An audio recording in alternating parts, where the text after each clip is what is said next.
আজকে অনেক দিন পর একটা সিলভার কাপ মাছ এনেছে। তোমরা কমেন্ট করে বলো দিদিভাই তোমরা সিলভার কাপ মাছ ছাড়া আর কোনো মাছই খাও না? সব রকমের মাছই খায়, সিলভার কাপ মাছটা খুব কম খাওয়া হয়। আসলে কি বলতো, সিলভার কাপের যে বড় পাকা মাছটা আছে ওটা কিন্তু টক করলে দারুণ খেতে লাগে।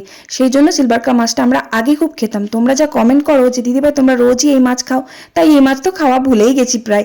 তো অনেকদিন পর আজকে মাছটা বাড়িতে আসলো, আবার সাথে আবার চুনো মাছও এনেছে। মোরলা মাছ আছে, তারপরে ডারকে মাছ আছে, পাঁচ মিশালি অনেক রকমের মাছই আছে। তো অনেকগুলো মাছ, ওই মাছ বাছতে যে কত সময় লেগে গেল আমার।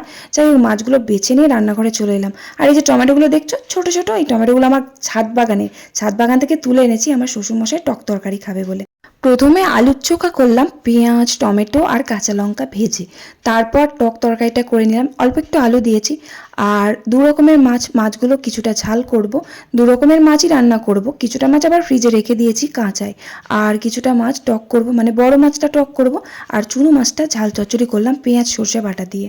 উফ, গরম গরম ধোঁয়া ওঠা ভাতে এরকম মাছ চচ্চড়ি থাকলে আর কিছু কি লাগে বলো তো? আমার তো ভীষণ ভালো লাগে এই মাছের ঝাল চচ্চড়ি। তারপর দেখো ওই বড় মাছটা কিছুটা আমি ঝাল করলাম এরকম একদম কষা কষা করে, একটু রসাও রেখে দিয়েছি। আর বাকি মাছটা এই যে টক করলাম।